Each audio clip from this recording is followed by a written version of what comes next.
Você já se sentiu pressionado pela vida ao ponto de pensar que, se você não fizer algo agora, tudo vai desmoronar?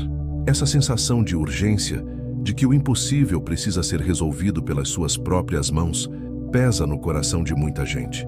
Porque quando as situações fogem do controle, a mente entra em alerta e a pessoa acredita que precisa agir, decidir, correr, consertar. Mas a Bíblia revela um caminho diferente, um caminho que parece contrário ao instinto humano, mas que carrega uma promessa profunda. Aquietai-vos e sabei que eu sou Deus. Salmos 46:10. Ou seja, existe um ponto em que a calma não é fraqueza, é confiança. E quando Deus pede que você se aquiete, não é para que tudo pare, é porque Ele mesmo está assumindo o que você não consegue resolver. Na vida real, quantas vezes você já tentou controlar situações que claramente estavam além da sua capacidade? Problemas que não cedem ao esforço, decisões que não dependem só de você, caminhos que não se abrem por insistência. E isso gera ansiedade, cansaço, sensação de impotência. Mas a mensagem central que atravessa toda a Escritura é que o impossível não nasce da força humana, nasce da ação de Deus. Quando você tenta segurar tudo, o peso aumenta. Quando você confia, o peso muda de mãos. E é exatamente nesse ponto que a calma se torna um ato de fé prática. Você não está ignorando o problema, está reconhecendo que Deus é maior que ele. Talvez hoje você esteja vivendo algo que parece grande demais, complexo demais, impossível demais. E a tendência é pensar que tudo depende de você. Mas a verdade que Deus repete é clara. Há batalhas que não são suas, há tempos que não são seus, há soluções que não virão da sua força. A calma que Deus pede não é passividade, é posicionamento. É dizer por dentro: Deus está no controle do que eu não consigo controlar. Escreva nos comentários: Deus está cuidando do impossível. Esse ato representa sua decisão consciente de confiar e soltar o que está além da sua força. Se você ainda não é inscrito, aproveite para se inscrever no canal e ativar as notificações para não perder nenhum conteúdo. Vamos começar. Número 1. Quando o caos cresce, Deus já decidiu o fim. Você já teve a sensação de que tudo está saindo do controle ao mesmo tempo, como se a vida tivesse apertado o botão do caos e esquecido de desligar? É aquela fase em que um problema puxa o outro, o dinheiro encurta, a notícia pesa, o coração acelera e por dentro você tenta manter a postura de quem está bem, mas sabe que não está. É curioso como a gente se acostuma a parecer forte por fora, enquanto por dentro está tentando juntar os pedaços. E, sendo honesto, tem dias em que até respirar fundo parece um esforço. Porque quando o caos cresce, a primeira coisa que ele tenta roubar não é a solução, é a calma. E é exatamente nesse ponto que muita gente se perde. Porque quando a pressão aumenta, o impulso humano é correr, resolver, agir, consertar, falar, reagir, tentar controlar tudo ao mesmo tempo. A gente se sente responsável por apagar todos os incêndios da própria vida, como se Deus estivesse apenas assistindo de longe, esperando ver o que vamos fazer. Só que a Bíblia mostra um padrão muito diferente do que o instinto humano sugere. Em vez de dizer corra, Deus frequentemente diz pare. Em vez de dizer resolva, Ele diz confie.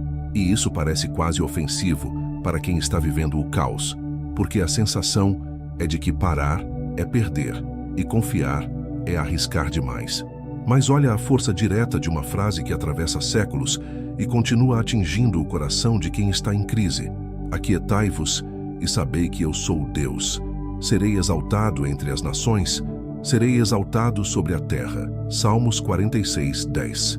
Perceba que não é um conselho suave, é uma ordem clara. Aquietai-vos, ou seja, acalme-se, pare de se agitar por dentro, reduza o barulho mental, porque quando o caos cresce fora, a primeira batalha acontece dentro da mente. E Deus não começa dizendo que vai mudar as circunstâncias imediatamente. Ele começa dizendo que você precisa saber quem Ele é no meio delas. Isso muda tudo, porque se Deus já decidiu o fim, então o caos não é o capítulo final, é apenas o cenário do momento. E a Bíblia está cheia de histórias em que a situação parecia ter passado do ponto de retorno. O mar fechado na frente do povo, o exército inimigo atrás, e nenhuma rota de fuga visível. Humanamente, era o caos completo. E olha o que foi dito naquele instante de pânico coletivo. Moisés, porém, disse ao povo: Não temais, estai quietos e vede o livramento do Senhor, que hoje vos fará, porque aos egípcios que hoje vistes, nunca mais os tornareis a ver. Êxodo 14:13. É quase contraintuitivo. O povo estava cercado, e a orientação não foi lutar, nem correr, nem negociar. Foi ficar quieto e ver. Porque quando Deus decide intervir, a parte humana não é produzir o impossível, é manter a calma enquanto Ele age. E aqui entra algo muito humano que quase ninguém admite. A gente acha que se não fizer nada, nada vai acontecer. Existe um medo silencioso de que, se soltar o controle, tudo vai desmoronar de vez. É como se a calma fosse irresponsabilidade. Só que a Bíblia revela que a ansiedade muitas vezes atrapalha mais do que ajuda. A mente agitada cria decisões precipitadas, palavras ditas no calor, atitudes movidas pelo medo. E depois a pessoa olha para trás e percebe que tentou resolver no impulso aquilo que Deus já estava conduzindo com precisão. Há um trecho que descreve com uma sinceridade impressionante como Deus trabalha mesmo quando a pessoa não percebe.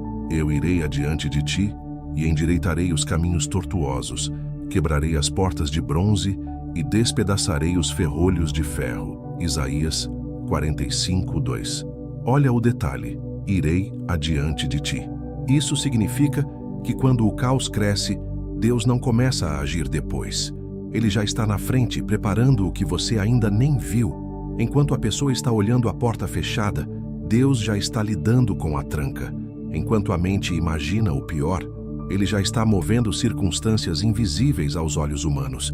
E isso confronta diretamente a lógica da ansiedade. Porque a ansiedade diz: tudo depende de você agora. Já a Bíblia diz: Deus já está trabalhando antes de você chegar. É quase irônico como o ser humano se esgota tentando antecipar soluções, enquanto Deus já decidiu o desfecho muito antes da pessoa perceber o problema. E é por isso que manter a calma não é passividade, é alinhamento com a realidade de que Deus não perdeu o controle. Existe também algo muito cotidiano nisso tudo, porque caos não é só guerra ou deserto. Caos pode ser uma conta inesperada, um diagnóstico que assusta, uma porta que fecha, uma conversa difícil, uma fase que não sai do lugar. E nesses momentos, a mente começa a criar cenários catastróficos em sequência, como se o futuro estivesse condenado. Só que a Bíblia mostra repetidamente que o crescimento do caos não significa o avanço do mal. Muitas vezes é o palco onde a ação de Deus fica mais visível. Veja como isso aparece em outra promessa direta: clama a mim e responder-te-ei e anunciar-te-ei coisas grandes e firmes que não sabes. Jeremias 33:3. Há algo profundo aqui. Deus não diz que a pessoa já sabe o que vai acontecer. Ele diz que existem coisas que ela ainda não sabe. Ou seja, o caos que a pessoa enxerga não é a história completa. Existe um movimento acontecendo além do campo de visão humano. E quando alguém entende isso, a calma deixa de ser ingenuidade e passa a ser confiança informada. Confiança baseada em quem Deus é, não em como a situação parece. Talvez por isso uma das maiores lutas internas não seja contra o problema em si, mas contra a sensação de que tudo está perdido. Porque o caos tem esse efeito psicológico. Ele faz parecer que já chegou ao fim. Só que na lógica de Deus, o caos raramente é o fim, é o momento anterior à virada. E é exatamente por isso que manter a calma se torna um ato de fé prática, quase teimosia santa, no meio de circunstâncias instáveis. Há algo silenciosamente poderoso em alguém que, mesmo cercado de pressão, escolhe não entrar em pânico, não porque ignora a realidade, mas porque confia que Deus já viu o final antes do começo. E essa pessoa pode até sentir medo por dentro, pode até tremer, pode até não entender nada, mas decide não se entregar ao desespero, porque sabe que, quando o caos cresce, Deus não está reagindo. Ele já decidiu o fim e está conduzindo cada detalhe invisível que ainda vai aparecer no tempo certo. Número 2. O impossível começa onde seu controle termina. Você já percebeu como a gente tenta segurar a vida com as mãos apertadas, como se tudo dependesse da nossa capacidade de manter cada detalhe no lugar? É quase automático. Quando algo começa a sair do esperado, o corpo tensiona, a mente acelera, e a pessoa entra naquele modo de preciso resolver isso agora. E sendo sincero, isso até funciona em coisas pequenas do dia a dia. Resolver um problema simples, tomar uma decisão rápida, ajustar um caminho. Só que existem momentos em que a vida ultrapassa completamente o alcance humano. E é aí que começa o conflito interno mais difícil. Admitir que você não consegue, porque perder o controle é desconfortável. Dá a sensação de fraqueza, de vulnerabilidade, de exposição. A pessoa sente que está falhando, que deveria ter previsto, evitado, resolvido. E então ela tenta de novo e de novo e de novo, até perceber que existe um limite real. Um ponto onde a força acaba, a estratégia não funciona, a saída não aparece. E é exatamente nesse ponto que a Bíblia revela algo que a lógica humana não costuma aceitar com facilidade. O impossível não começa quando você tenta mais. Começa quando você chega ao fim de si mesmo. Isso fica claro em uma declaração que parece simples, mas que redefine completamente a forma de ver limites, porque para Deus nada será impossível. Lucas 1:37. Perceba que o texto não diz que tudo será possível para o ser humano. Ele não coloca o peso do impossível nas mãos da pessoa. Ele coloca em Deus, e isso muda o centro da esperança.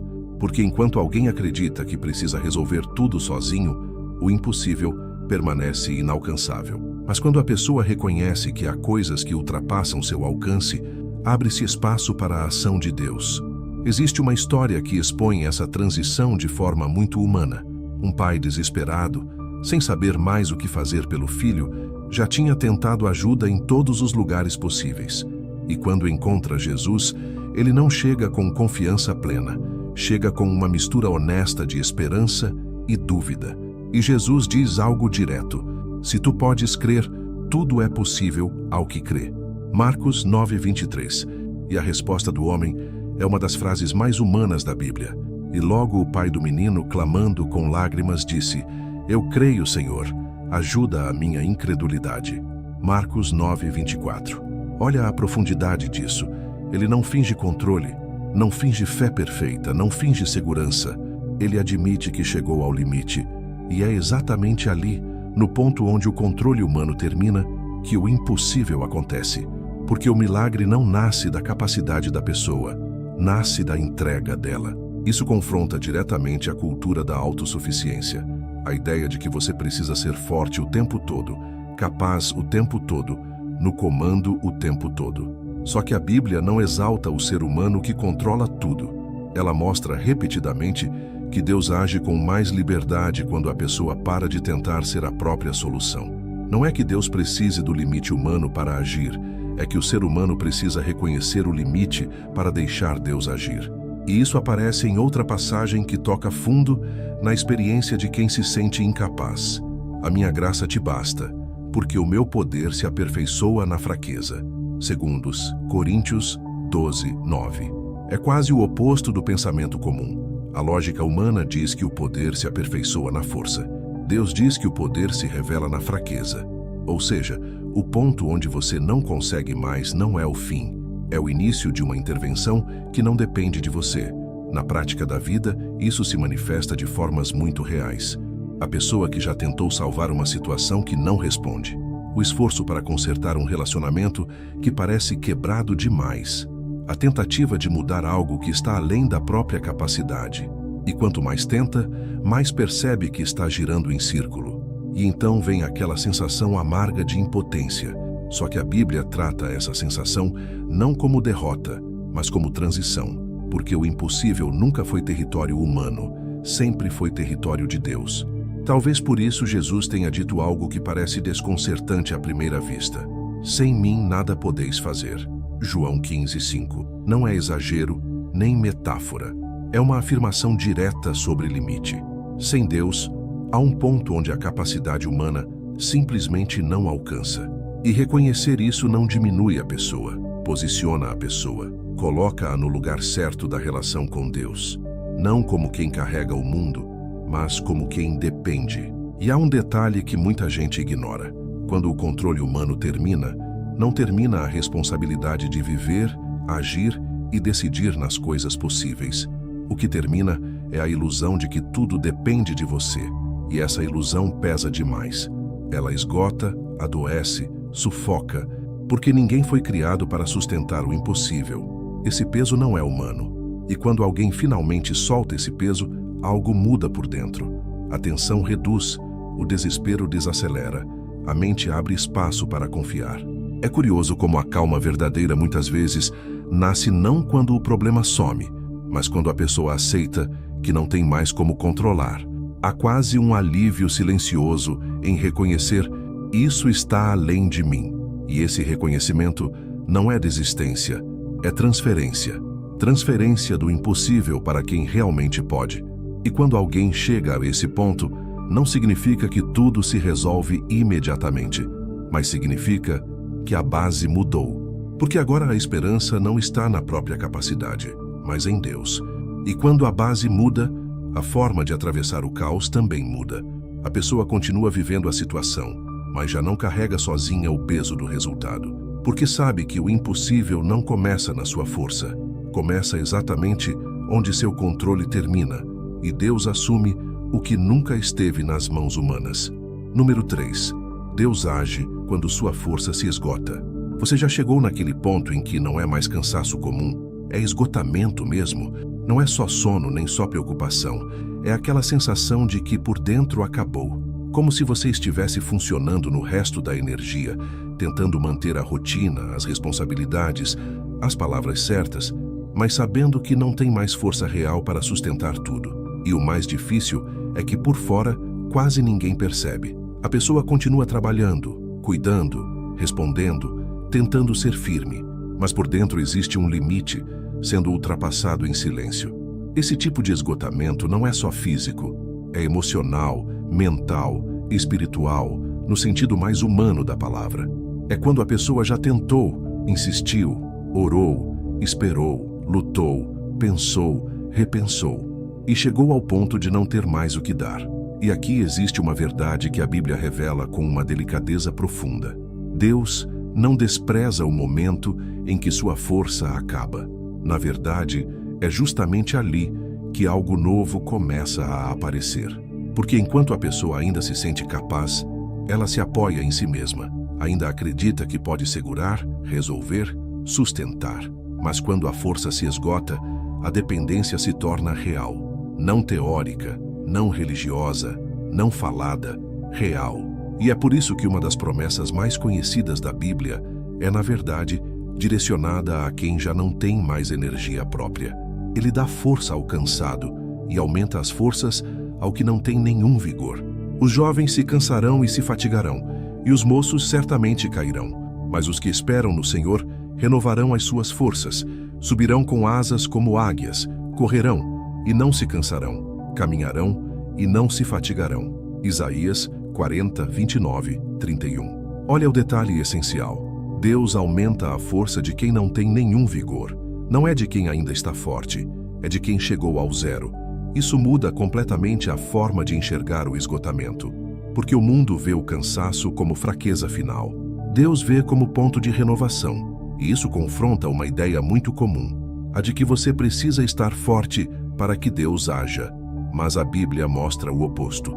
Muitas vezes, a intervenção de Deus aparece quando a capacidade humana acabou, quando já não há mais recursos internos, nem soluções visíveis, nem energia emocional.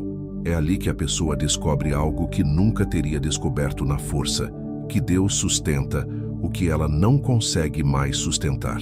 Existe algo profundamente humano nisso, porque ninguém gosta de admitir que chegou ao limite.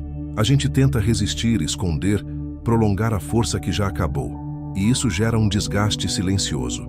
A pessoa continua se cobrando quando já não consegue mais, continua tentando corresponder quando já está vazia.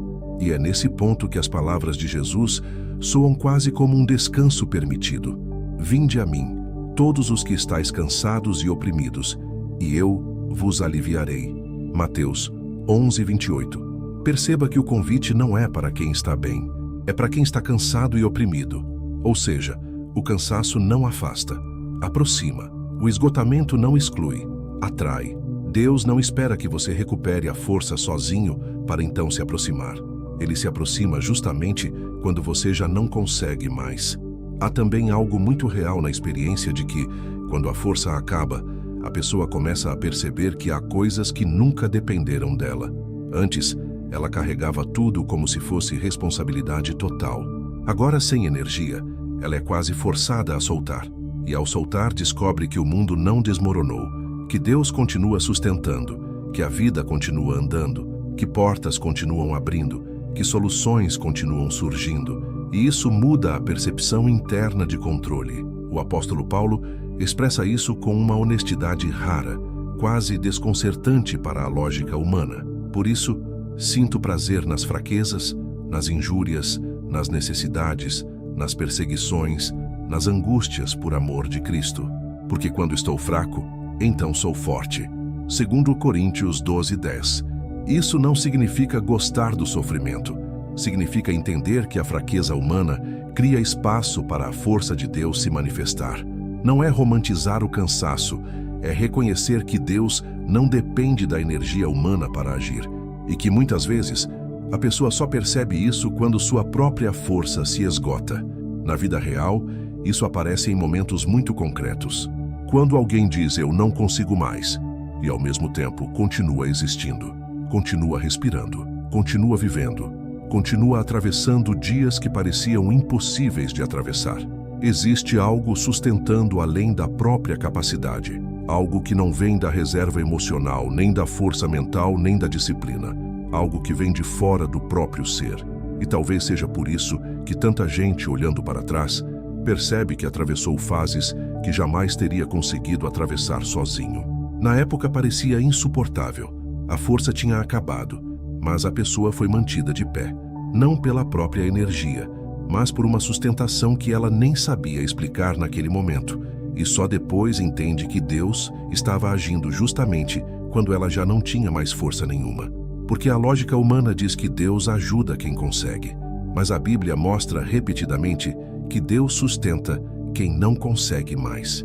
E isso muda a forma de olhar o próprio esgotamento. Ele deixa de ser sinal de derrota absoluta e passa a ser o ponto onde o ser humano para de confiar em si e começa a ser sustentado por Deus de um modo mais profundo. Porque Deus não espera você recuperar a força para agir.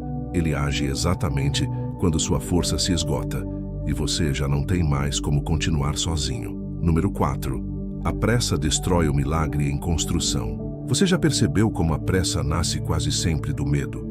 A pessoa sente que algo está demorando, que a resposta não veio, que a mudança não aconteceu, e então surge aquela inquietação que empurra para agir rápido, decidir rápido, resolver rápido. É como se esperar fosse perigoso, como se o tempo fosse inimigo, e aí a mente começa a repetir: se eu não fizer algo agora, tudo vai dar errado.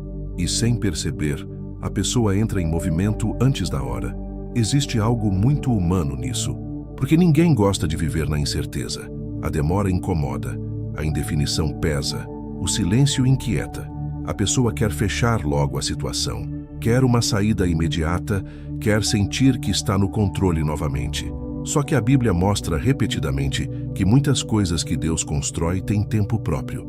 E quando a pressa interfere, a pessoa pode sair do processo antes que ele complete o que estava sendo preparado. Isso aparece com muita clareza em uma orientação que à primeira vista parece simples, mas que confronta diretamente a ansiedade humana.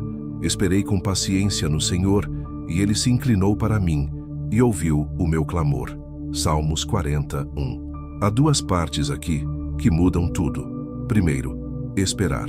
Segundo, com paciência.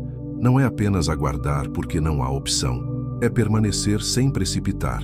E isso é difícil, porque a pressa cria a sensação de urgência artificial. Faz parecer que agir rápido é necessário quando, na verdade, pode ser apenas ansiedade, tentando escapar do desconforto.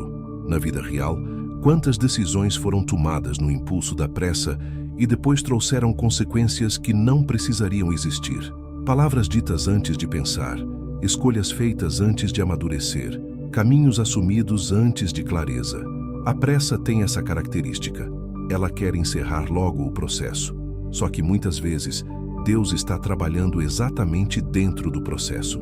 E sair dele cedo demais interrompe algo que ainda estava sendo formado. Há uma história bíblica que ilustra isso com uma força impressionante. O rei Saul recebeu uma instrução clara de esperar.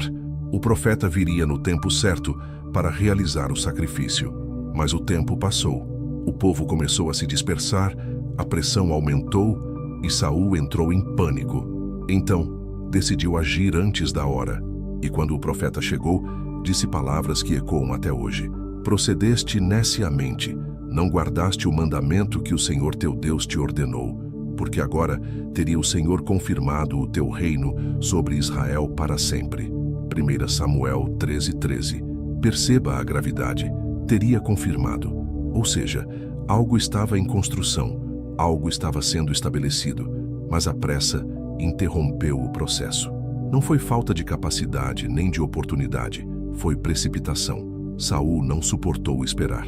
Isso revela um princípio profundo. A pressa não apenas muda decisões, ela altera trajetórias, porque o tempo de Deus não é atraso, é formação. Enquanto a pessoa acha que nada está acontecendo, algo está sendo alinhado, preparado, posicionado. Circunstâncias estão se encaixando, pessoas estão sendo movidas, caminhos estão sendo abertos.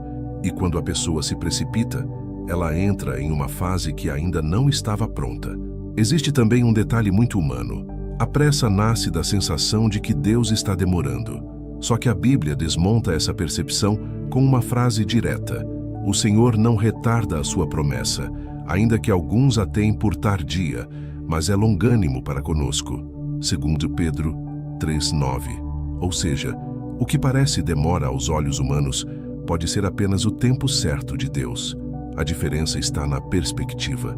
O ser humano mede o tempo pela ansiedade, Deus mede pelo propósito. E quando alguém entende isso, a espera deixa de ser perda de tempo e passa a ser parte do milagre.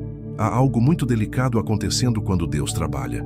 Nem sempre é visível, nem sempre é rápido, nem sempre é linear, mas é real. E o problema é que a pressa não tolera o invisível. Ela quer evidência imediata, quer resultado palpável, quer mudança já. Só que muitos dos maiores movimentos de Deus começam silenciosamente, quase imperceptíveis, até que amadurecem o suficiente para se tornarem visíveis. Por isso, há uma orientação que parece simples, mas exige profundidade para viver. Bom é ter esperança e aguardar em silêncio a salvação do Senhor. Lamentações 3:26. Aguardar em silêncio. Isso é quase o oposto da pressa. É permanecer sem interferir. É confiar sem forçar. É continuar vivendo sem tentar antecipar o que ainda está sendo preparado. E isso exige mais força interna do que agir impulsivamente, porque esperar com calma é um ato de confiança profunda. Na prática da vida, isso se traduz em momentos em que a pessoa sente vontade de decidir algo imediatamente, mas algo dentro diz para segurar. Em situações em que parece que nada está andando, mas existe uma sensação de que ainda não é hora.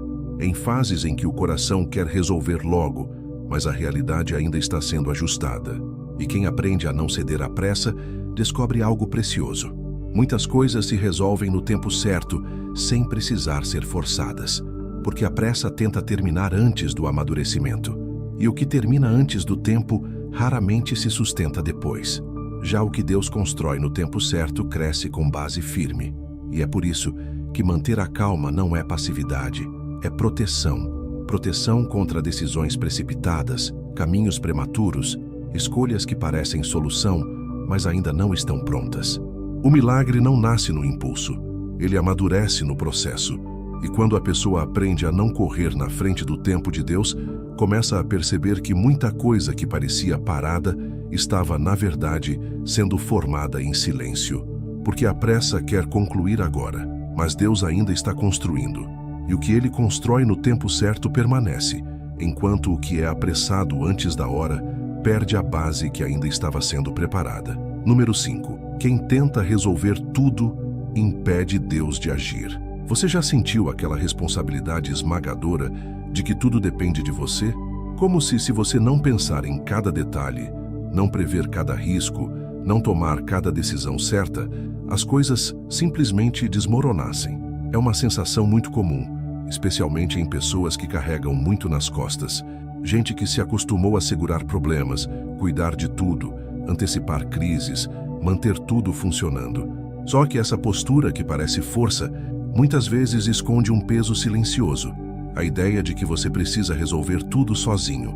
E essa ideia cansa profundamente, porque ninguém foi feito para carregar o controle total da própria vida. Ainda assim, a pessoa tenta.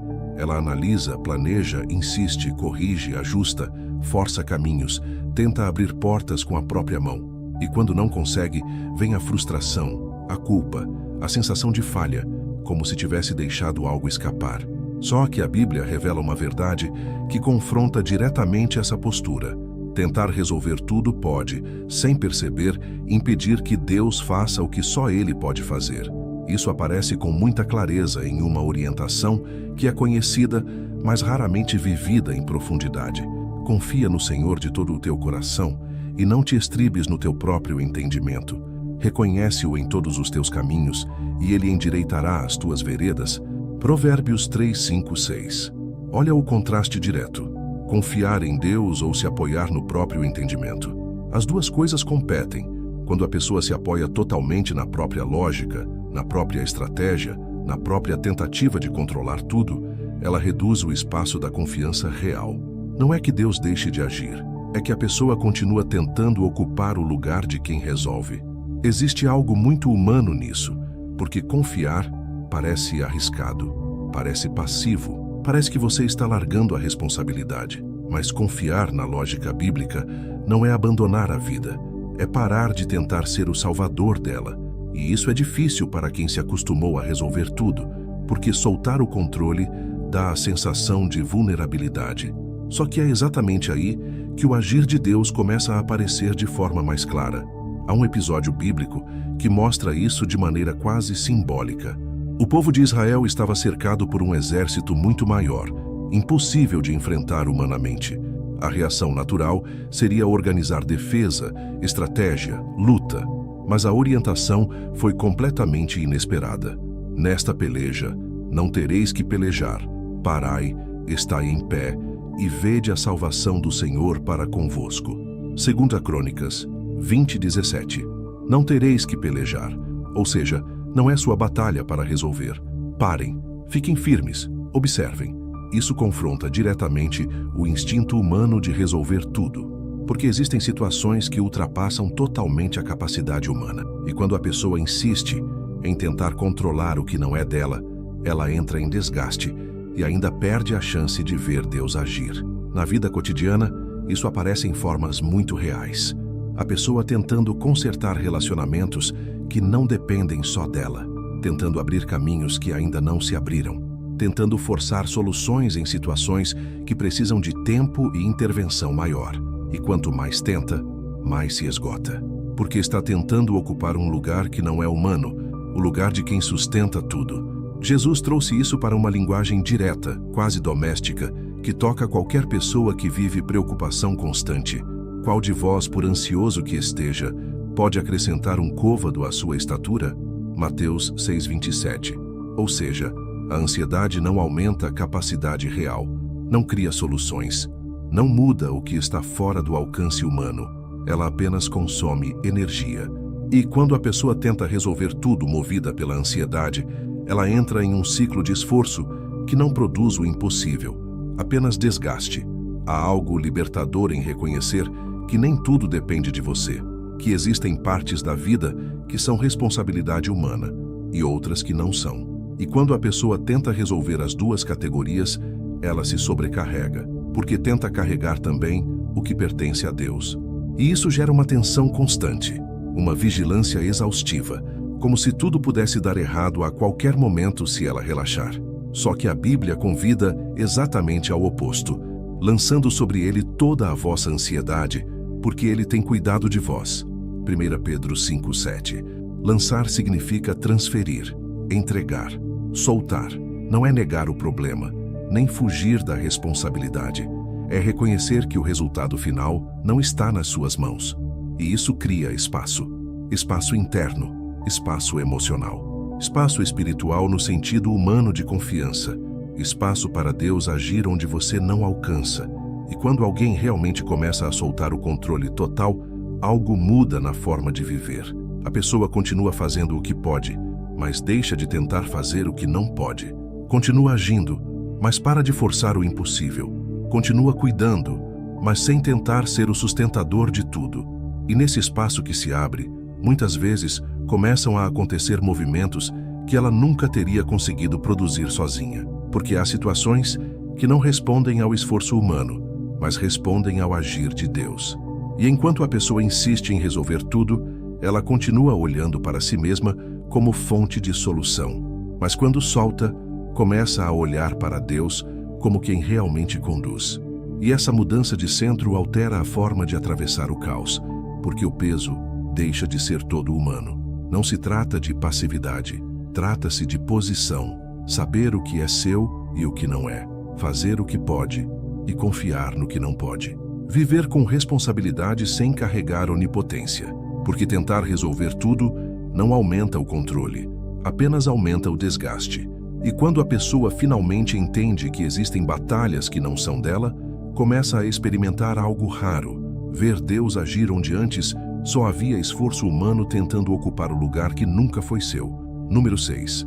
O silêncio de Deus é estratégia, não abandono. Você já viveu aquela fase em que parece que Deus ficou em silêncio justo quando você mais precisava de resposta? Você ora, pensa, espera, tenta entender, procura sinais e nada claro acontece. Nenhuma mudança visível, nenhuma direção evidente, nenhuma resposta imediata. E o que mais pesa não é só o problema em si, é a sensação de que você está sozinho dentro dele, como se o céu tivesse fechado as portas por um tempo. Isso é profundamente humano, porque a gente associa a presença com resposta rápida. Se alguém nos ama, esperamos reação. Se alguém se importa, esperamos intervenção. Então, quando Deus parece silencioso, a mente começa a interpretar. Ele não está vendo, ele não está ouvindo, ele não vai agir. E esse tipo de pensamento machuca por dentro, porque a pessoa sente abandono antes mesmo de qualquer evidência real disso. Só que a Bíblia mostra repetidamente que o silêncio de Deus nunca significa ausência. Muitas vezes significa processo. Significa que algo está sendo preparado fora do campo de visão imediato. E isso confronta diretamente a expectativa humana de resposta instantânea. Porque Deus não trabalha apenas no visível, ele trabalha no invisível antes que o visível mude. Há um clamor muito honesto na Bíblia que revela que até pessoas de fé profunda sentiram esse silêncio. Deus meu, por que me desamparaste? Por que te alongas do meu auxílio e das palavras do meu bramido? Salmos 22:1. Isso não é falta de fé, é dor real. É a experiência humana de sentir distância. E o mais importante é que esse salmo não foi rejeitado por Deus, foi preservado. Isso mostra que sentir o silêncio não significa estar abandonado. Significa estar atravessando uma fase onde a resposta ainda não se manifestou. E aqui existe uma verdade que muda a perspectiva. O silêncio de Deus muitas vezes é estratégico. Ele não responde imediatamente porque está conduzindo algo maior que a resposta momentânea.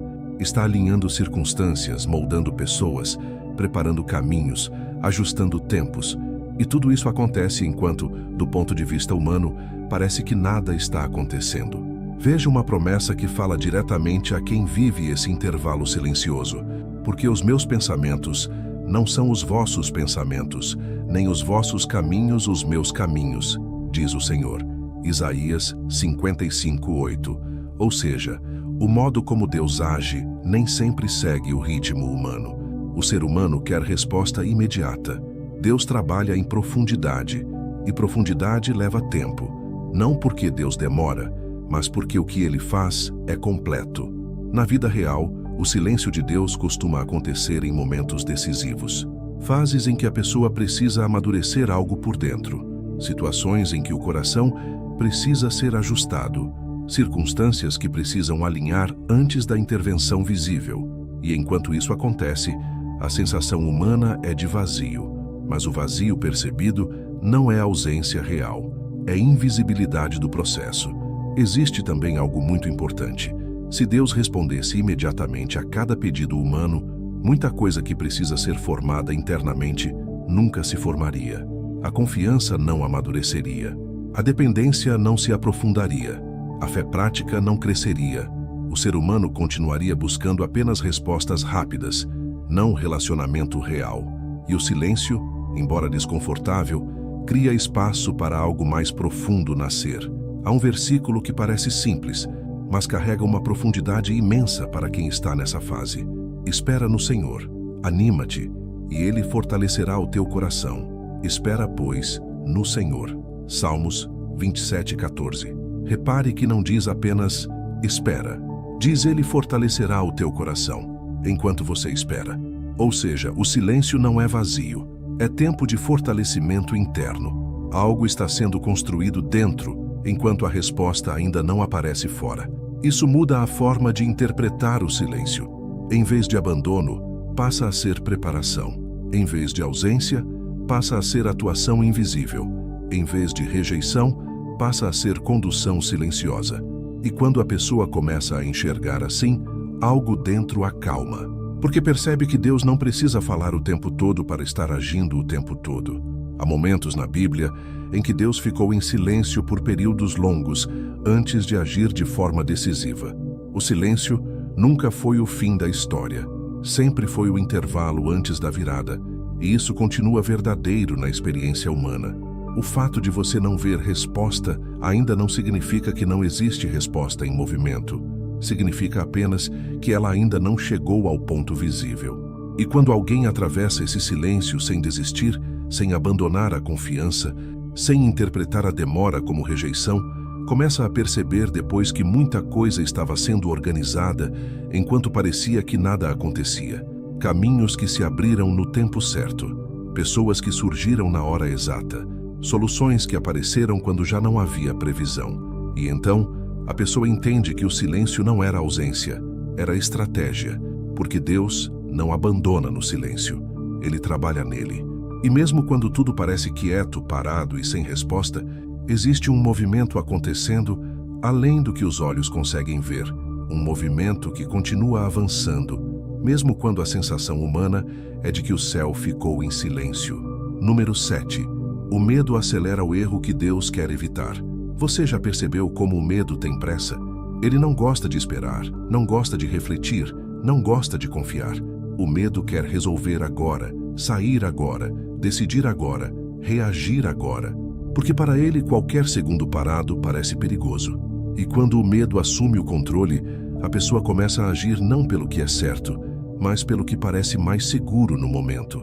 E é exatamente aí que muitos erros nascem, não da maldade, nem da falta de fé, mas da urgência criada pelo medo. Isso é profundamente humano, porque quando algo ameaça a estabilidade, segurança ou futuro, o corpo inteiro entra em alerta.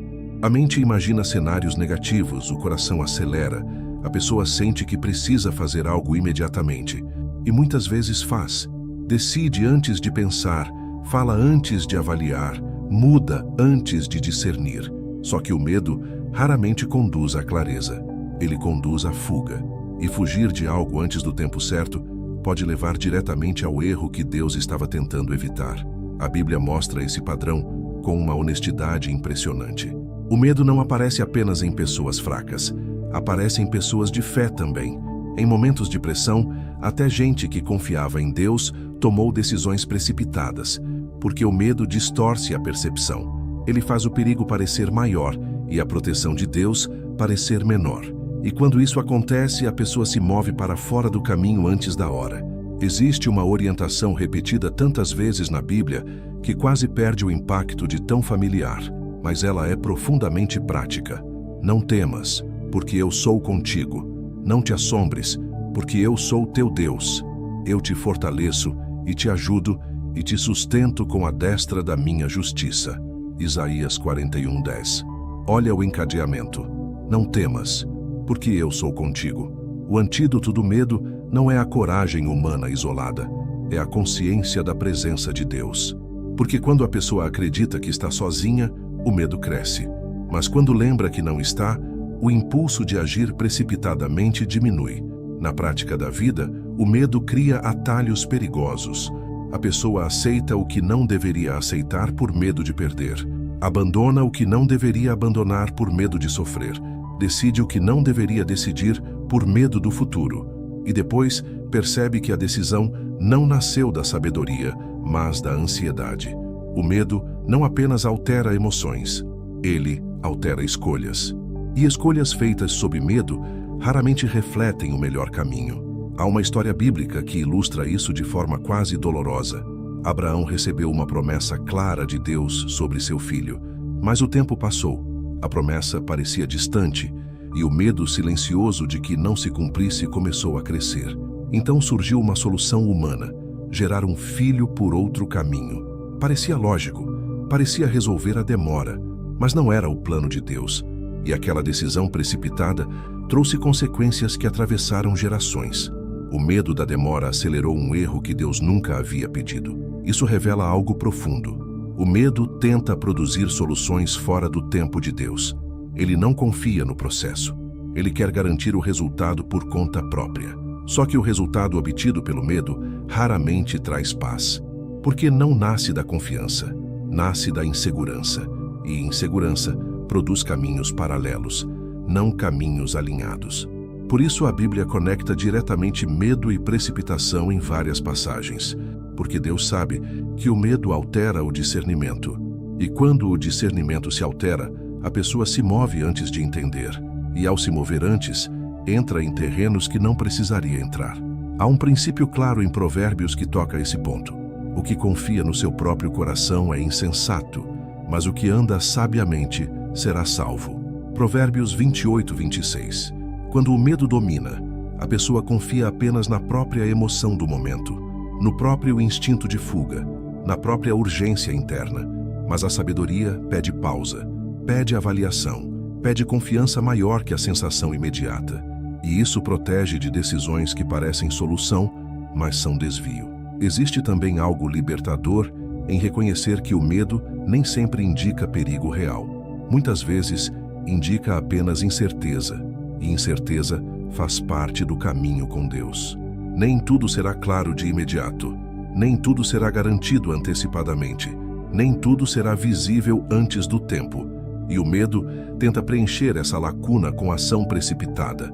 Mas Deus muitas vezes trabalha exatamente dentro da incerteza, conduzindo passo a passo. Jesus expressou isso de forma muito direta aos discípulos quando estavam tomados pelo medo. Por que sois tímidos, homens de pouca fé? Mateus 8:26.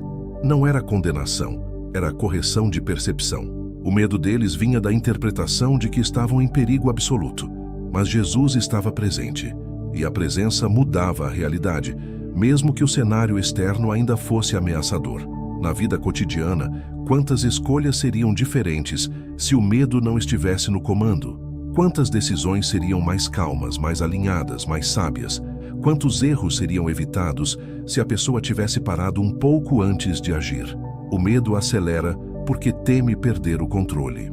Mas o controle humano nunca foi a segurança real. A segurança real sempre foi a presença de Deus. E quando alguém aprende a reconhecer o medo sem obedecer a ele, algo muda profundamente. A pessoa ainda sente a pressão, ainda percebe a incerteza, ainda vê o risco, mas não corre imediatamente. Permanece, respira, confia e muitas vezes, ao não se mover no impulso, percebe que o perigo não era tão grande quanto parecia, ou que Deus já estava conduzindo uma saída que o medo teria impedido de ver. Porque o medo quer ação rápida, Deus quer direção certa. E quando a pessoa resiste ao impulso do medo, evita erros que nunca precisariam acontecer.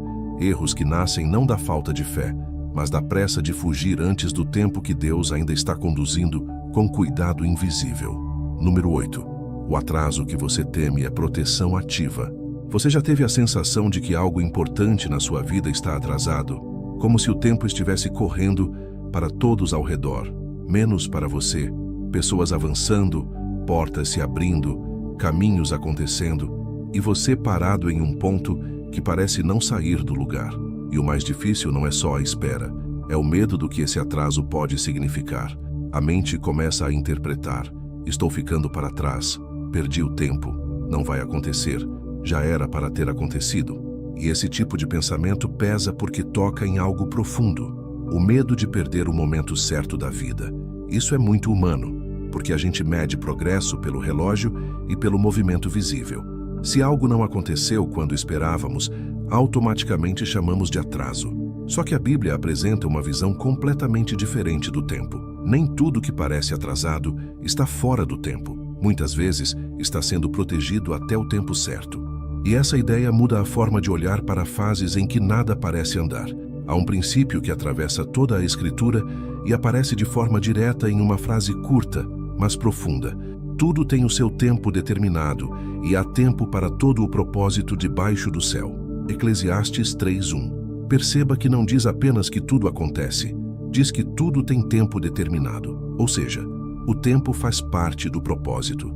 O momento em que algo acontece não é detalhe, é parte essencial do que Deus está fazendo. E quando algo ainda não aconteceu, não significa necessariamente que não vai acontecer. Pode significar que ainda não chegou o tempo seguro. Na experiência humana, o atraso é frequentemente interpretado como perda, mas a Bíblia mostra repetidamente que atrasos aparentes foram, na verdade, proteção real.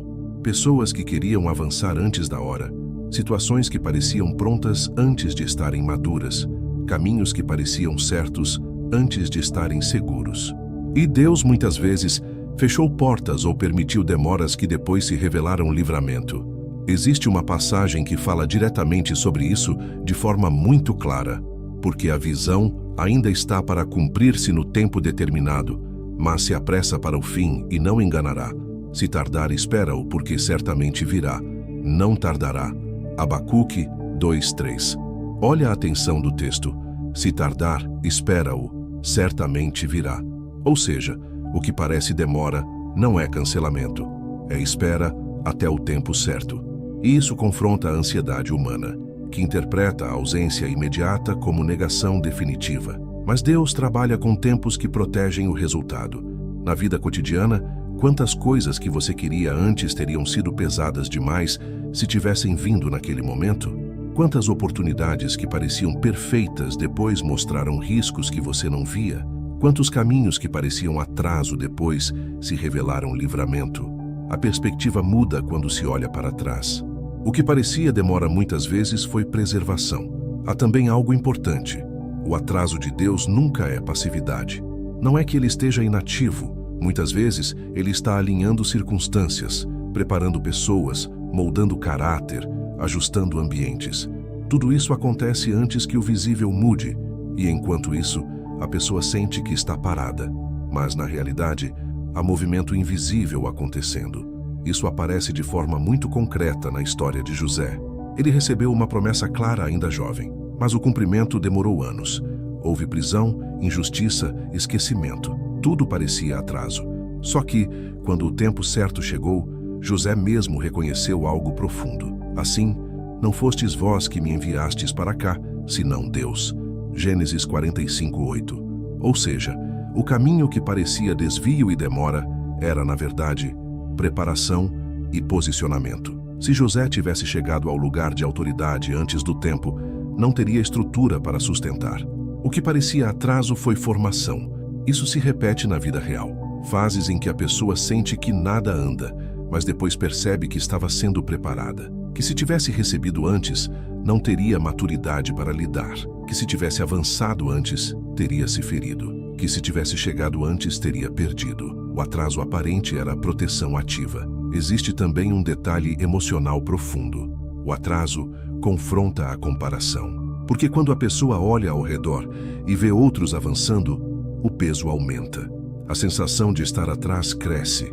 Só que o tempo de Deus não é coletivo, é pessoal.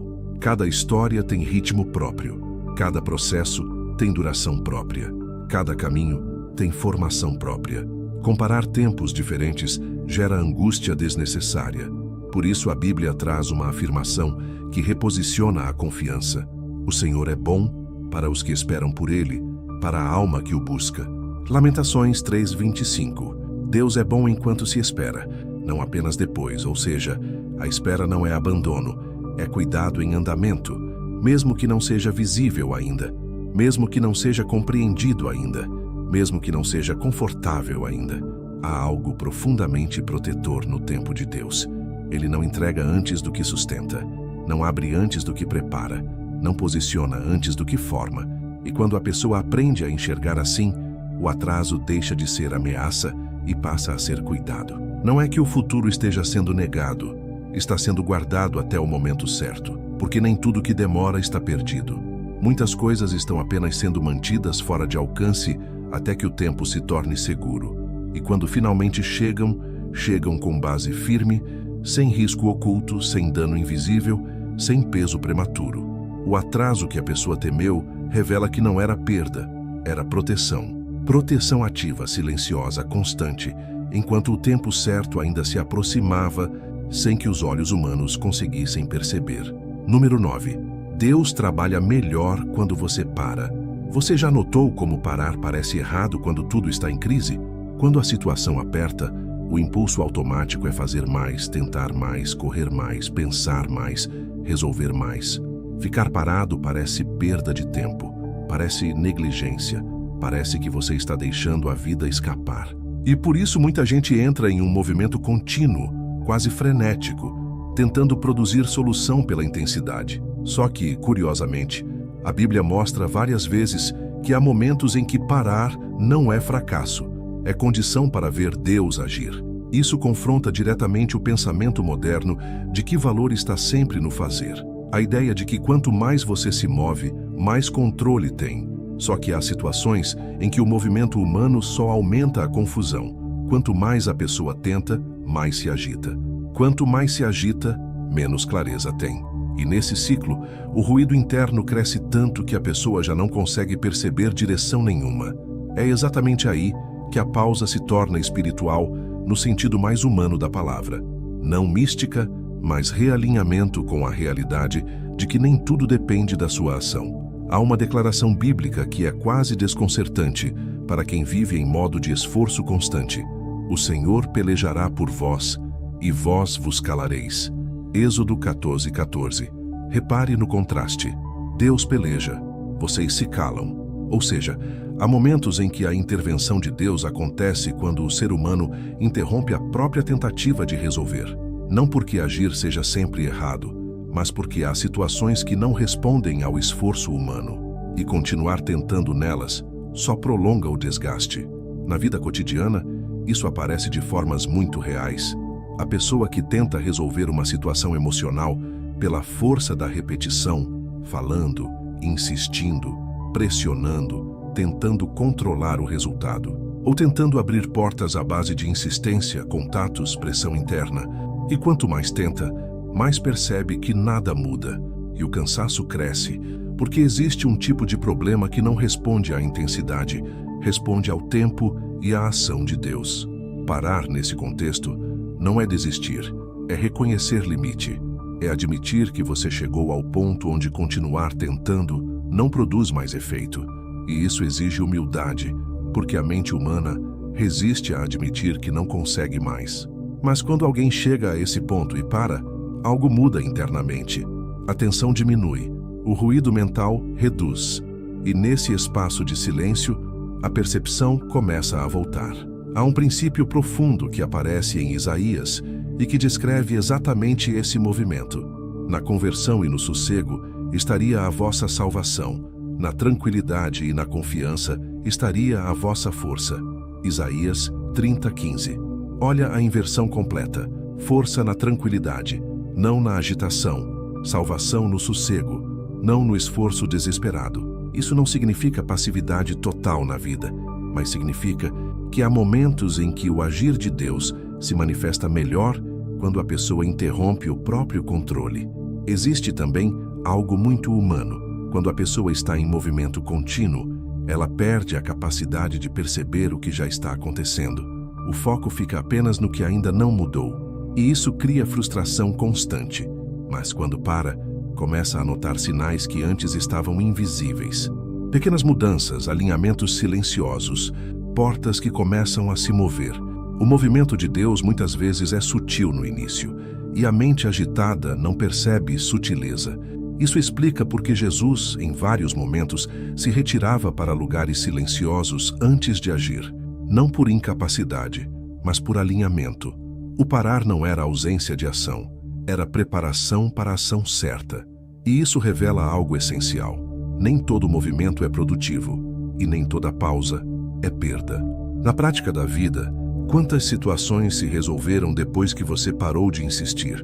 Quantos conflitos diminuíram quando você deixou de pressionar? Quantas respostas surgiram quando você cessou o esforço exaustivo? Existe um ponto em que o controle humano apenas interfere. E ao cessar, cria-se espaço para que o que precisa acontecer, aconteça sem interferência. A Bíblia aponta isso com uma clareza direta em outro salmo. Descansa no Senhor e espera nele. Salmos 37:7. Descansar não é abandonar, é cessar o esforço que já ultrapassou o limite. É permanecer sem forçar. É confiar que o que precisa acontecer não depende da sua pressão constante. E isso liberta de uma carga enorme, a de achar que tudo só anda se você empurrar. Há também um detalhe importante. Quando a pessoa para, ela não apenas permite que Deus haja, ela também evita erros que o cansaço produziria, porque a mente exausta decide mal. O coração pressionado reage mal. A ansiedade contínua distorce percepção. Parar protege contra decisões tomadas no limite emocional, protege contra palavras ditas no desgaste, protege contra caminhos escolhidos no desespero. E então algo começa a mudar. Não necessariamente fora primeiro, dentro. A calma volta aos poucos. A confiança reaparece. A sensação de que você não precisa sustentar tudo retorna. E nesse ambiente interno mais silencioso, o agir de Deus se torna mais perceptível. Não porque ele começou a agir naquele momento, mas porque você finalmente criou espaço para perceber e não interferir. Porque há batalhas que não se vencem com mais movimento. Há situações que não se resolvem com mais esforço. Há caminhos que não se abrem com mais pressão. E quando a pessoa aprende a parar no ponto certo, descobre que o mundo não desmorona, que a vida continua sendo conduzida, que Deus continua trabalhando e que muitas coisas que ela tentava empurrar começam a se mover quando ela já não está mais tentando controlar. Número 10. A ansiedade luta contra o que Deus já resolveu. Você já percebeu como a ansiedade faz você lutar batalhas que talvez já estejam decididas? A mente cria cenários, repete preocupações, antecipa perdas, imagina fracassos, revisa possibilidades negativas, como se estivesse tentando impedir algo ruim de acontecer. E por dentro, a pessoa sente que precisa se preocupar, como se a preocupação fosse uma forma de controle, como se pensar sem parar fosse proteger o futuro. Só que no fundo, a ansiedade não muda o resultado, apenas consome a paz do presente. Isso é profundamente humano, porque quando algo importante está em jogo, o coração quer garantir que nada saia errado. E como não consegue controlar tudo, tenta pelo menos vigiar mentalmente. Só que essa vigilância contínua vira desgaste. A pessoa acorda pensando, passa o dia pensando, dorme pensando. E a sensação é de que, se parar de se preocupar, estará sendo irresponsável, como se a calma fosse descuido.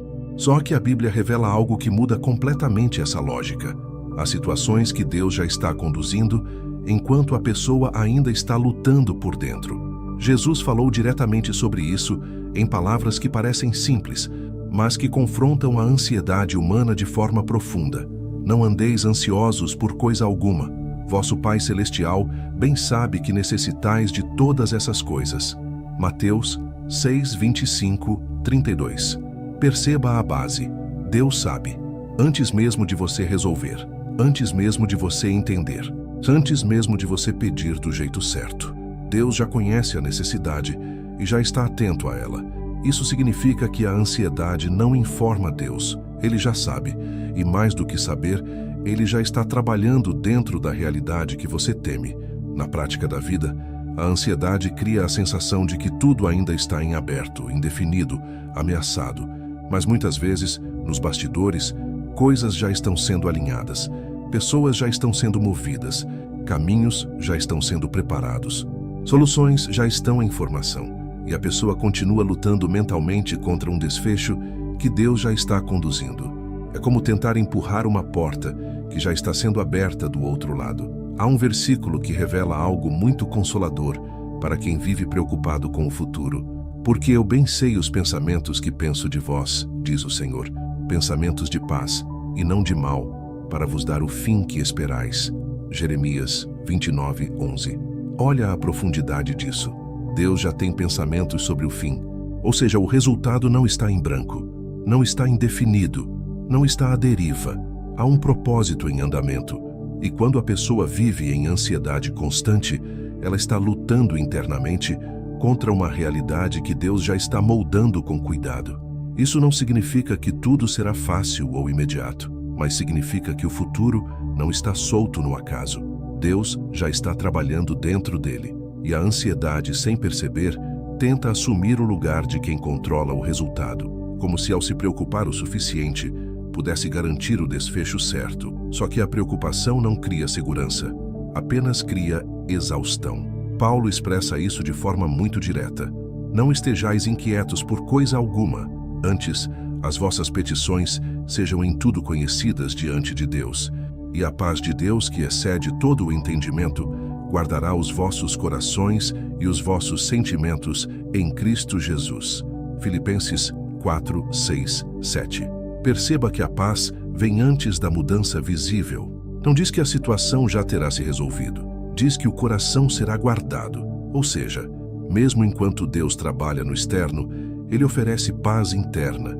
Mas a ansiedade resiste a essa paz, porque acredita que precisa continuar lutando mentalmente para que algo dê certo. Existe algo profundamente libertador em perceber que você não precisa sustentar o futuro com preocupação, que Deus não depende da sua ansiedade para agir, que o resultado não está nas mãos da sua mente acelerada, e que muitas das coisas que você teme já estão sendo conduzidas de formas que você ainda não vê.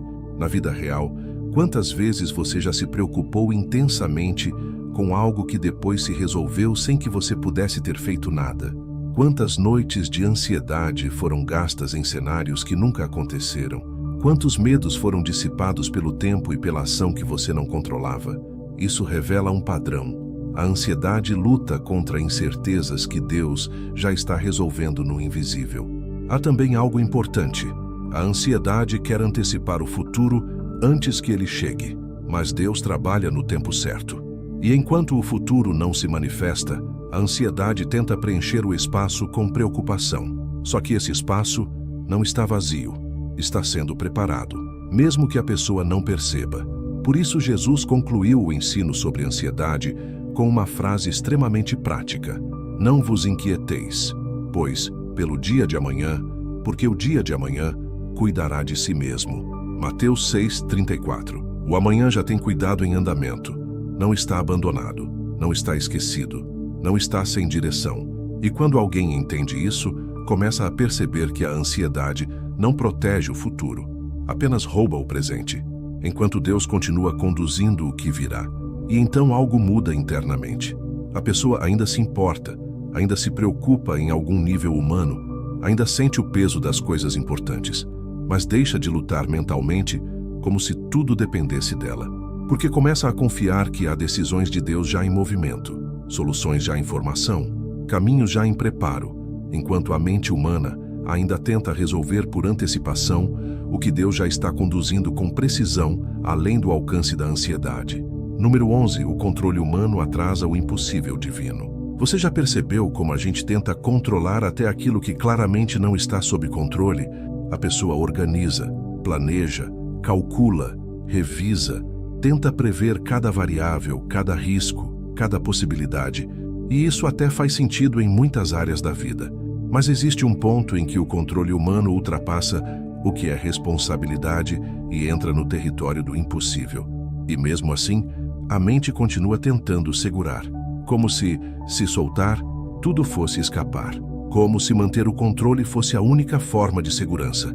Só que esse esforço contínuo de controle gera uma tensão silenciosa. A pessoa vive em estado de vigilância, como se tudo dependesse dela.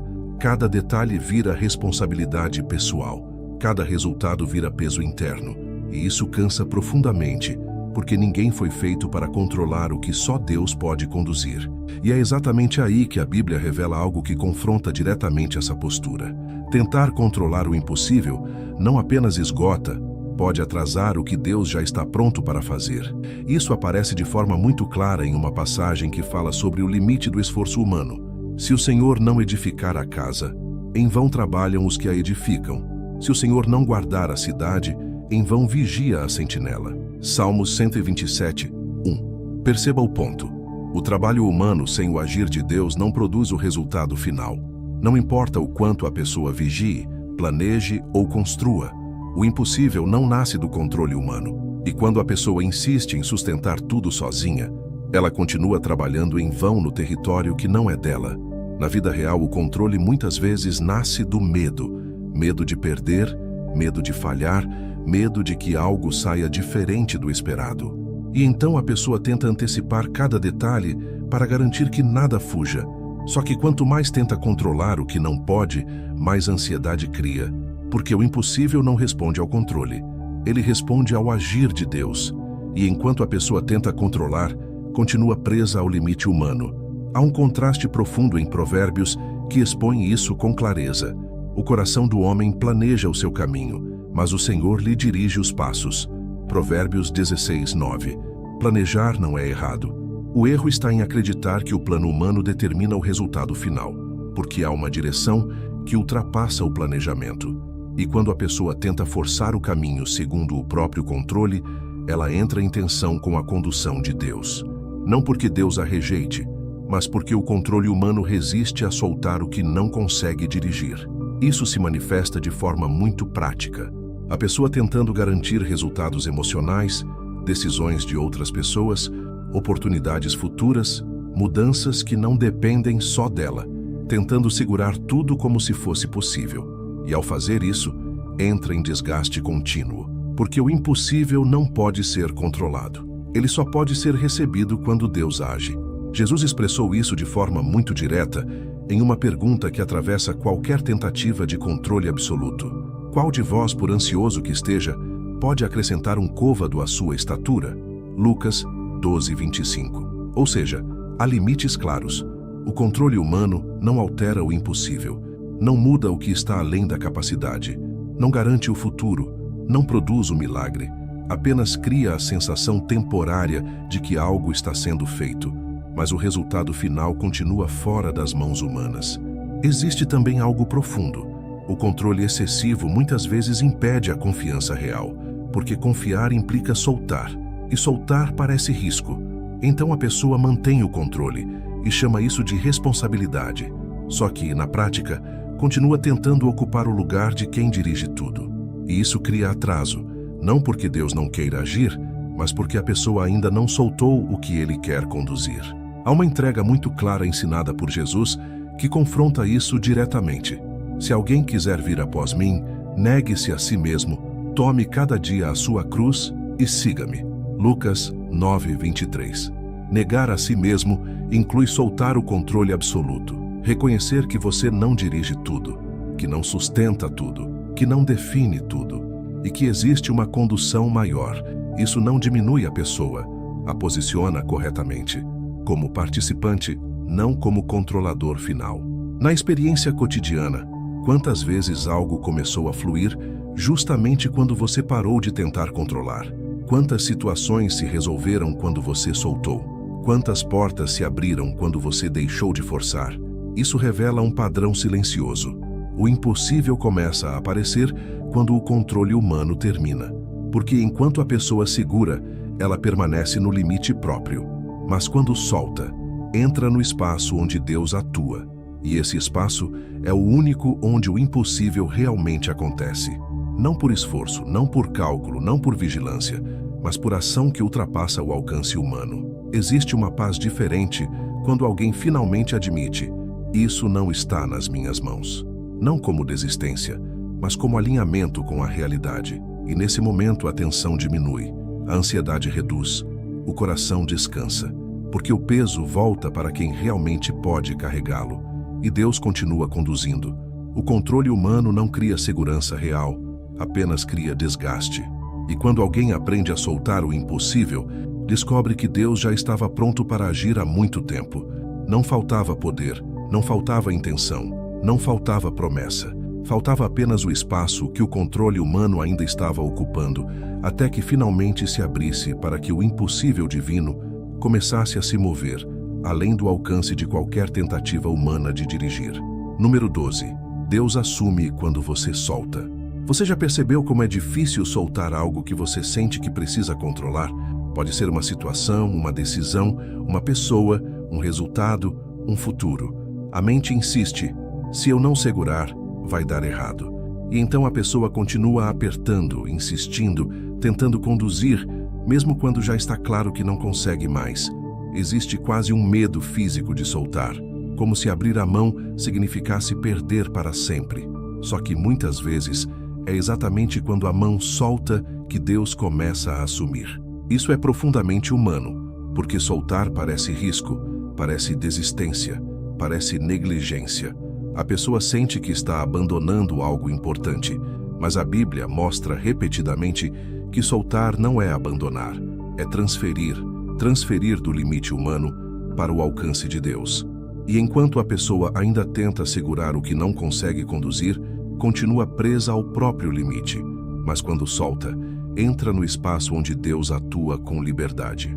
Há uma orientação direta que revela esse movimento. Entrega o teu caminho ao Senhor, confia nele, e Ele o fará. Salmos 37:5. Olha a sequência. Entrega, confia, Ele fará. Não diz que você fará junto, diz que Ele fará. Ou seja, há coisas que só acontecem depois da entrega. Enquanto a pessoa ainda tenta conduzir, o processo permanece no campo humano. Mas quando entrega, passa para o campo divino. E é ali que o impossível começa a se mover. Na prática da vida, isso aparece em momentos em que a pessoa já tentou tudo. Já pensou, já falou, já insistiu, já corrigiu, já buscou solução e percebe que chegou ao limite. E então vem a escolha interna mais difícil: continuar tentando ou soltar. E soltar dói, porque o coração teme perder. Mas muitas vezes é nesse ponto que Deus assume de um modo que a pessoa nunca conseguiria produzir. Existe um exemplo muito profundo na história de Abraão. Deus pediu que ele entregasse justamente aquilo que mais amava. E quando Abraão finalmente soltou, no sentido mais literal possível, Deus interveio. E então declarou: agora sei que temes a Deus, e não me negaste o teu filho, o teu único filho. Gênesis 22:12. A intervenção aconteceu no ponto da entrega, não antes, não enquanto Abraão ainda segurava, mas quando soltou. Isso revela um princípio. Deus assume aquilo que a pessoa confia a Ele, não aquilo que ela ainda tenta controlar. Há também algo libertador nisso, porque enquanto a pessoa segura, ela carrega peso. Preocupação constante, vigilância, ansiedade, tensão. O coração fica preso ao resultado, mas quando solta, algo muda internamente. O peso reduz, a respiração alivia, a mente desacelera, porque o resultado já não depende dela, e isso abre espaço para uma confiança real, não teórica. Pedro expressa essa transferência de forma muito prática. Humilhai-vos, pois, debaixo da potente mão de Deus, lançando sobre ele toda a vossa ansiedade, porque ele tem cuidado de vós. 1 Pedro 5, 6, 7. Lançar é soltar, não segurar parcialmente, não manter metade, é transferir completamente. E quando a pessoa faz isso, algo profundo acontece. Ela sai da posição de quem sustenta e entra na posição de quem confia. E é nessa posição que Deus assume o que ultrapassa o alcance humano. Na experiência cotidiana, quantas situações começaram a se resolver depois que você soltou? Quando parou de insistir, de pressionar, de tentar controlar cada detalhe? Quantas vezes o caminho começou a se abrir justamente quando você desistiu de forçar? Isso não é coincidência, é padrão, porque o agir de Deus aparece com mais clareza quando a interferência humana cessa. Existe também algo importante. Soltar não significa parar de se importar. A pessoa continua amando, esperando, desejando o melhor, mas sem tentar conduzir o resultado, sem tentar produzir o que só Deus pode produzir. E isso cria uma paz diferente. Não porque tudo já mudou, mas porque o peso mudou de mãos. Jesus ensinou isso de forma direta ao falar sobre preocupação. Não vos inquieteis dizendo, que comeremos, ou que beberemos, porque vosso Pai Celestial sabe que necessitais de todas estas coisas. Mateus 6, 31, 32. Deus sabe. E quando a pessoa solta, ela permite que esse cuidado real se manifeste sem a interferência constante da ansiedade, porque Deus não assume aquilo que a pessoa insiste em segurar como se dependesse dela. Ele assume aquilo que é entregue. Há algo profundamente transformador quando alguém finalmente diz por dentro, isso está além de mim, não como derrota, mas como verdade. E ao dizer isso, solta. E ao soltar, abre espaço. E nesse espaço, Deus começa a agir de formas que antes não apareciam. Não porque ele não quisesse agir antes, mas porque a pessoa ainda estava tentando ocupar o lugar de quem conduz. Soltar não é perder. Muitas vezes é o único caminho para que o impossível comece, porque enquanto a mão está fechada, o que Deus quer fazer não entra. Mas quando a mão abre, quando o controle cessa, quando a confiança assume, Deus assume o que a pessoa não consegue mais sustentar e começa a conduzir além do alcance humano, além da força humana, além da capacidade humana, exatamente no ponto onde a entrega abriu espaço para o agir que sempre esteve pronto para acontecer. Número 13. A calma revela o agir invisível de Deus. Você já percebeu como, quando a mente está agitada, parece que nada está acontecendo? A pessoa olha ao redor e só vê problema parado, porta fechada, resposta ausente, situação travada. E quanto mais ansiosa fica, mais a sensação de estagnação aumenta. É como se a realidade estivesse congelada. Só que algo curioso acontece quando a pessoa finalmente acalma por dentro. Ela começa a perceber coisas que antes não via. Pequenos movimentos, mudanças discretas, sinais sutis. E então surge uma percepção nova. Talvez Deus já estivesse agindo enquanto parecia que nada estava acontecendo. Isso é profundamente humano, porque a agitação interna cria um tipo de cegueira emocional. Quando a pessoa está tomada por preocupação, medo ou pressa, o foco se estreita. Ela enxerga apenas o que falta, o que dói, o que ainda não mudou. Mas o agir de Deus muitas vezes começa em camadas que não são imediatas. Começa em alinhamentos silenciosos, em mudanças internas, em caminhos que ainda não se tornaram visíveis. E a mente agitada não percebe o invisível em formação. A Bíblia mostra esse princípio com uma clareza impressionante em uma afirmação que parece simples, mas é profunda. Na tranquilidade e na confiança estaria a vossa força. Isaías 30:15. Perceba que a força está na tranquilidade, não porque a calma cria a ação de Deus, mas porque a calma permite percebê-la. Quando o coração desacelera, a pessoa começa a enxergar além da ansiedade, começa a notar que nem tudo está parado, que há movimentos acontecendo que antes estavam ocultos pelo barulho interno. Na vida real, isso acontece de formas muito concretas. A pessoa vive um período de tensão contínua, achando que nada muda.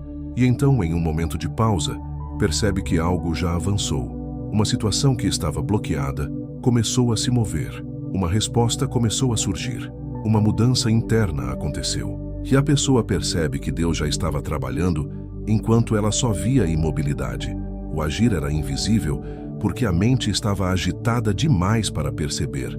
Existe um exemplo bíblico muito forte disso na história do profeta Elias. Ele estava esperando uma manifestação clara de Deus. E então vieram vento forte, terremoto, fogo, sinais grandiosos. Mas Deus não estava neles. E depois veio algo inesperado. E depois do fogo, uma voz mansa e delicada. 1 Reis 19:12. O agir de Deus não estava no barulho, estava na quietude. Isso revela algo essencial. Nem tudo que Deus faz é evidente de imediato. Muitas vezes é sutil, silencioso, quase imperceptível no início. E só quem está em calma consegue perceber. Isso confronta a expectativa humana de que Deus sempre age de forma visível e imediata. Mas a Bíblia mostra que o agir invisível frequentemente precede o visível. Primeiro, a preparação, alinhamento, formação. Depois, vem a manifestação clara. E quem está em ansiedade constante interpreta o invisível como ausência. Mas não é ausência. É estágio inicial. Há um versículo que expressa isso de forma direta. Porque andamos por fé e não por vista. 2 Coríntios 5:7. Ou seja, nem tudo o que está acontecendo pode ser visto ainda. A fé não cria o agir de Deus. Ela permite confiar, enquanto o agir ainda não se tornou visível. E a calma fortalece essa confiança, porque reduz o ruído interno que distorce percepção. Existe também algo importante. Quando a pessoa acalma, ela não apenas percebe melhor, ela também deixa de interferir. Muitas vezes, o agir de Deus já está em curso, mas a ansiedade leva a pessoa a agir impulsivamente, interrompendo processos que estavam em andamento. A calma protege o processo, permite que o que está sendo construído se desenvolva sem pressão prematura. Na experiência cotidiana, quantas vezes algo já estava sendo preparado enquanto você achava que estava parado? Quantas vezes portas estavam se alinhando enquanto você via apenas bloqueio? Quantas mudanças internas estavam acontecendo enquanto você se sentia estagnado? Isso revela um padrão silencioso. Deus age antes que a pessoa perceba, e a calma revela o que a ansiedade encobre. Há também uma promessa que fala diretamente a essa percepção. Os olhos do Senhor estão sobre os justos, e os seus ouvidos atentos ao seu clamor. Salmos 34:15. Deus está atento mesmo quando não parece. Está olhando mesmo quando não é percebido. Está ouvindo mesmo quando não há resposta imediata. E quando a pessoa se acalma, começa a confiar nessa realidade invisível. Não porque já viu tudo, mas porque percebe que o invisível existe. A calma não cria o milagre. Ela revela o milagre em formação. Revela que o processo já começou. Revela que Deus já está movendo o que ainda não chegou à superfície. E quando alguém aprende a permanecer nessa calma, passa a viver com uma percepção diferente. Não vê mais apenas o que falta. Começa a perceber o que está nascendo. Não sente apenas ausência, começa a notar presença. Não interpreta mais silêncio como inatividade. Começa a reconhecer movimento invisível, porque Deus raramente começa pelo barulho, ele começa pelo invisível. E o invisível só se torna perceptível quando o coração desacelera o suficiente para notar que mesmo quando tudo parecia parado, algo já estava acontecendo em silêncio, em profundidade, em cuidado constante, além do que os olhos apressados conseguiam enxergar. Número 14. O impossível amadurece enquanto você espera. Você já teve a sensação de que algo importante na sua vida está demorando demais para acontecer? Não é só ansiedade comum, é aquela percepção de que o tempo está passando e a resposta ainda não chegou. E então surge um pensamento incômodo. Será que nunca vai acontecer? A espera prolongada pesa porque parece estagnação. A pessoa sente que nada está avançando, que tudo ficou suspenso no ar. E o coração começa a lutar contra o tempo, como se a demora significasse que o impossível está se afastando. Isso é profundamente humano, porque a gente associa crescimento com movimento visível. Se não há mudança clara, interpretamos como parada. Se não há resultado, interpretamos como ausência. Mas a Bíblia revela algo que muda completamente essa percepção. Muitas coisas que parecem não estar acontecendo estão, na verdade, amadurecendo. E amadurecimento não é visível no início. Ele ocorre em silêncio, em camadas profundas, até que chega ao ponto de se manifestar. Existe um princípio direto que expressa isso com clareza. Porque necessitais de paciência, para que depois de haver desfeito a vontade de Deus, possais alcançar a promessa. Hebreus 10:36. Olha a sequência. Paciência, depois, promessa. Ou seja, há um intervalo necessário entre o início e o cumprimento. E esse intervalo não é vazio, é amadurecimento. O impossível não nasce pronto. Ele se forma ao longo do tempo determinado por Deus. E enquanto a pessoa espera, algo está sendo preparado para que, quando aconteça, seja completo e sustentável. Na vida real, quantas coisas que chegaram rápido demais também se perderam rápido. Quantas situações que pareciam prontas não tinham base suficiente para permanecer. O amadurecimento protege o que vai acontecer, porque o que amadurece ganha estrutura, estabilidade, consistência. E Deus não apenas faz, Ele faz de modo que permaneça. E permanência exige tempo. A Bíblia mostra isso de forma muito concreta na história de Davi. Ele recebeu a promessa de que seria rei ainda jovem, mas o cumprimento levou anos. Anos de espera, fuga, provação, preparação. Tudo parecia atraso. Mas quando finalmente chegou ao trono, Davi tinha maturidade para sustentar o que recebeu. O impossível de sua ascensão não surgiu de repente. Amadureceu ao longo da espera. Isso revela algo profundo. O tempo entre a promessa e o cumprimento não é atraso, é formação. E enquanto a pessoa espera, Deus trabalha em duas direções ao mesmo tempo. Trabalha nas circunstâncias externas e trabalha no interior da pessoa. Molda caráter, fortalece confiança, aprofunda dependência. Porque quando o impossível chegar, a pessoa precisa estar pronta para recebê-lo. Há um versículo que toca diretamente essa ideia de crescimento invisível. Primeiro a erva, depois a espiga e, por último, o grão cheio na espiga. Marcos 4:28. Esse é o padrão do crescimento real. Processo. Nada amadurece instantaneamente. O invisível vem antes do visível. O desenvolvimento vem antes da colheita. E quando alguém entende isso, a espera deixa de ser frustração e passa a ser parte natural do que está sendo preparado. Existe também algo emocional muito forte. A espera confronta a pressa interna, porque o coração quer logo, quer agora, quer ver, quer sentir. Mas o amadurecimento não responde à urgência, ele responde ao tempo. E o tempo de Deus nunca é desperdício. Ele trabalha a cada etapa para que o resultado não seja apenas possível, seja pleno. Tiago expressa isso com uma clareza que toca fundo. A paciência deve ter a sua obra perfeita, para que sejais perfeitos e completos, sem faltar em coisa alguma. Tiago 1:4. A paciência tem obra, ou seja, a espera está fazendo algo, não está parada, está produzindo completude, está formando algo que só o tempo pode formar. E quando a pessoa resiste à espera, tenta colher antes do amadurecimento. Mas o que é colhido antes do tempo não tem plenitude. Na experiência cotidiana, quantas vezes você percebeu depois que precisava daquele tempo que parecia demora, que se tivesse recebido antes, não teria estrutura emocional, maturidade ou discernimento? Quantas coisas que demoraram vieram mais sólidas justamente porque amadureceram? Isso revela o cuidado de Deus no tempo. Há também uma promessa que sustenta quem está nesse processo. Sede, pois, irmãos, pacientes até a vinda do Senhor. Eis que o lavrador espera o precioso fruto da terra, aguardando-o com paciência, até que receba a chuva temporã e seródia. Tiago 5:7. O agricultor espera porque sabe que o fruto está amadurecendo, mesmo sem ver ainda, mesmo sem colher ainda. Ele confia no processo invisível. E Deus age da mesma forma com o impossível na vida humana. Ele cultiva, prepara, amadurece, até o ponto exato. O que parece demora muitas vezes é desenvolvimento. O que parece ausência, muitas vezes, é formação. O impossível não está parado, está crescendo fora do campo de visão imediato. E quando finalmente se manifesta, vem com consistência, com base, com plenitude que só o tempo poderia produzir.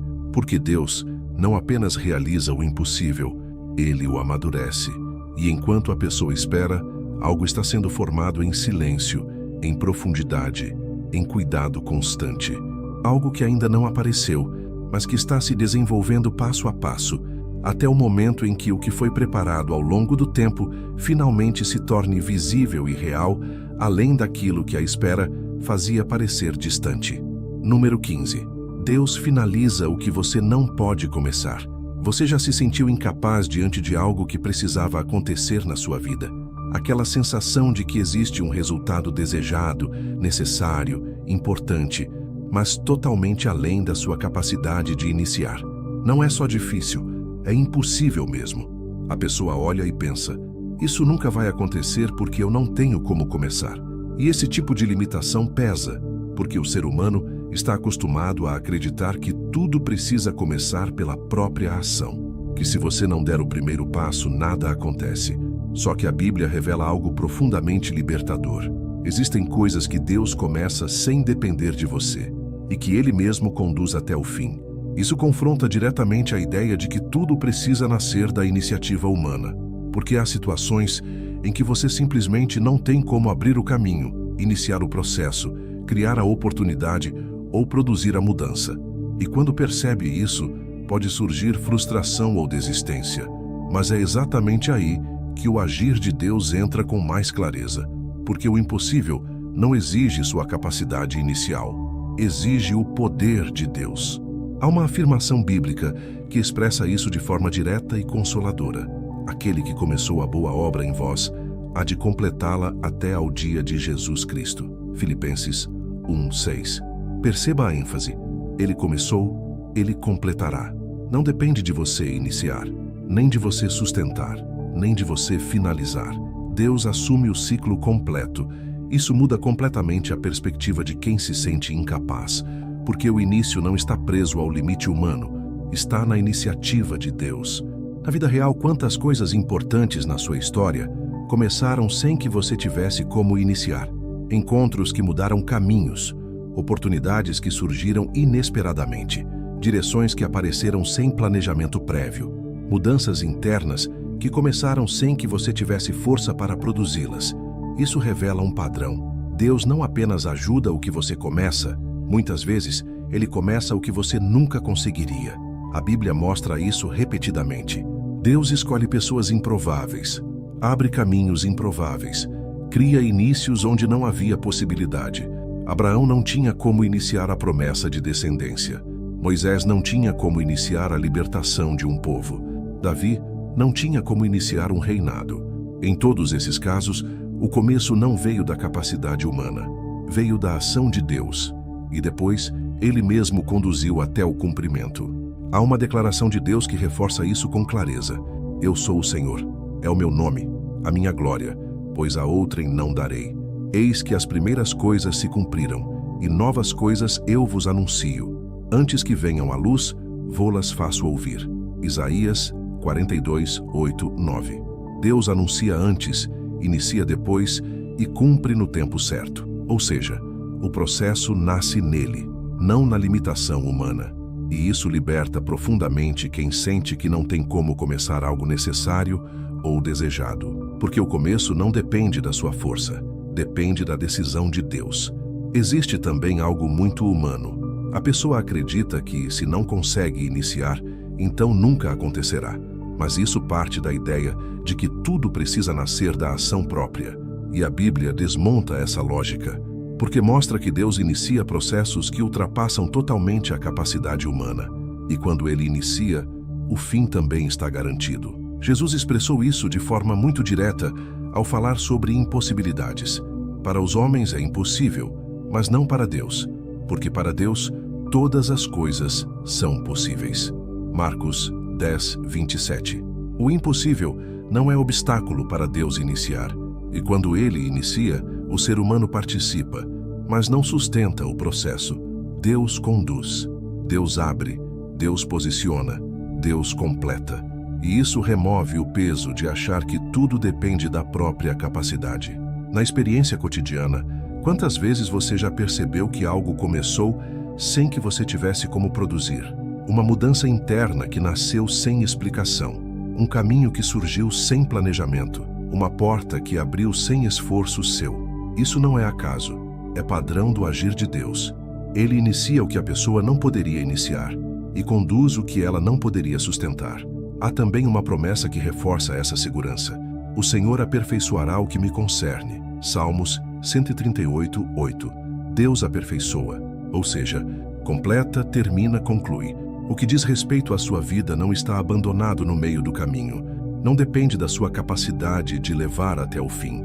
Deus conduz o processo inteiro, do início invisível ao cumprimento visível. Isso traz uma paz profunda para quem se sente incapaz, porque remove o peso de iniciar o impossível. A pessoa ainda vive, decide, participa, mas não carrega o peso do começo absoluto, nem do fim absoluto. Deus é quem inicia o que o ser humano não pode iniciar e termina o que o ser humano não poderia concluir. E então algo muda na forma de enxergar a própria limitação. Ela deixa de ser sentença de impossibilidade e passa a ser espaço para a ação de Deus. O que você não consegue começar não está perdido. Pode estar apenas esperando o momento em que Deus inicia. E quando ele inicia, o caminho se abre sem que você tivesse como produzir. O processo avança sem que você tivesse como sustentar. E o resultado chega além do que você teria como construir. Porque o impossível não nasce da capacidade humana de começar, nasce da decisão de Deus de iniciar. E quando ele inicia, ele mesmo conduz até o fim, além da força humana, além da lógica humana, além do alcance humano, exatamente onde a incapacidade da pessoa deixou claro que o começo só poderia vir de Deus e a conclusão só poderia ser obra dele. Se você chegou até o final deste vídeo, significa que está realmente comprometido com aprender a confiar em Deus quando tudo parece impossível. O fato de você ter ficado até o fim mostra sua determinação em aplicar a calma e a confiança na sua vida, mesmo diante de situações que você não consegue controlar. Continue buscando essa confiança, porque ela transforma a forma como você atravessa os desafios. Lembre-se de que viver com calma diante do impossível é uma jornada contínua e recompensadora. Cada vez que você decide não entrar em desespero e confiar que Deus está agindo, você fortalece sua fé e sua paz interior, mesmo antes das circunstâncias mudarem. Aqui no canal, ajudamos pessoas a confiar mais profundamente em Deus no dia a dia, trazendo ensinamentos bíblicos aplicados à vida real e reflexões que fortalecem o coração em tempos difíceis. Comente: Deus está cuidando do impossível, para sabermos que você chegou até aqui e está nessa jornada conosco.